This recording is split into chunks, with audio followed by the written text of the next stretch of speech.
silid-aralan sa bansa na kumpleto ang 66,800 backlog sa classrooms matapos i-turn over kay Pangulo Aquino ang panibagong 16 na silid-aralan dito sa Carmona National High School sa Carmona, Cavite sa pagtutulungan ng DepEd at DPWH. Ang masasabi ko po sa kanya at sa mga kawani ng DepEd, salamat at maraming salamat sa isang job well done.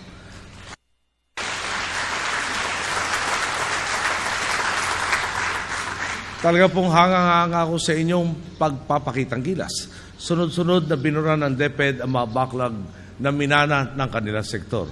Ngayon nga po, sa wakas, abot kamay na ang ating pangarap na magkaroon ng pampublikong edukasyon na tunay na manganganak ng pagkakataon para sa ating mga kabataan.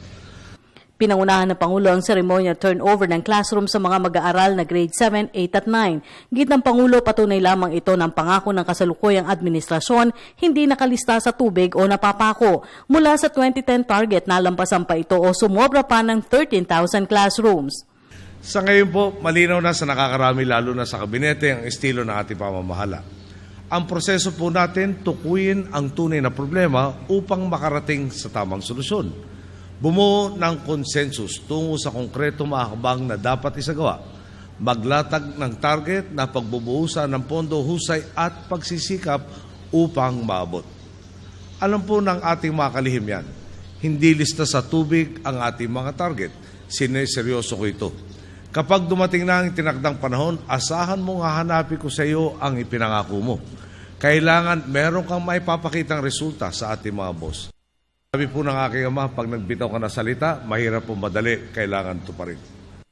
Ayon sa Pangulo, ang pagkumpleto ng kakulangan sa classroom sa bansa ay sa pakikipagtulungan na rin ng private organizations at public institutions para na rin bigyan daan ang commitment ng Aquino administration na quality education para sa mga mag-aaral.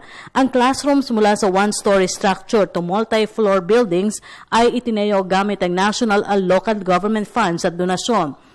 Mahigit 35,000 classrooms ang mula sa national budget, 13,189 classrooms mula sa LGU funds at 14,886 from local donations at 1,215 foreign donations at mahigit 2,000 mula sa PPP for School Infrastructure Project.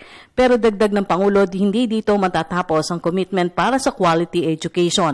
Patuloy na magsisikap para matamo ang maayos na kinabukasan. Kaya matapos maisara ang kakulangan sa silid-aralan, textbooks at upuan, target ng pamahalaan, punuan ang 4,000 kailangang guro sa bansa.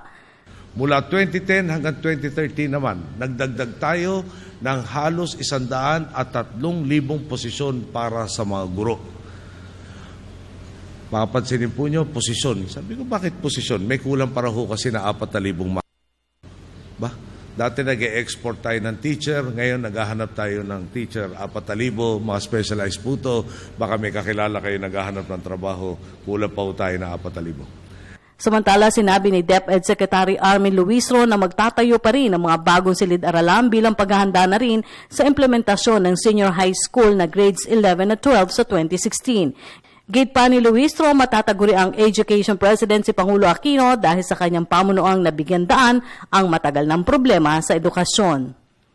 RA 10533. I do not know of any other president in the Republic that was able to address many of those essential needs of education, including the most important reforms that we need to take. And it is in this light that I am so certain that history will look back over the past at least half term of your administration and truly say that we have an education president. Maraming salamat po. Para sa Telebisyon ng Bayan, Rocky Ignacio.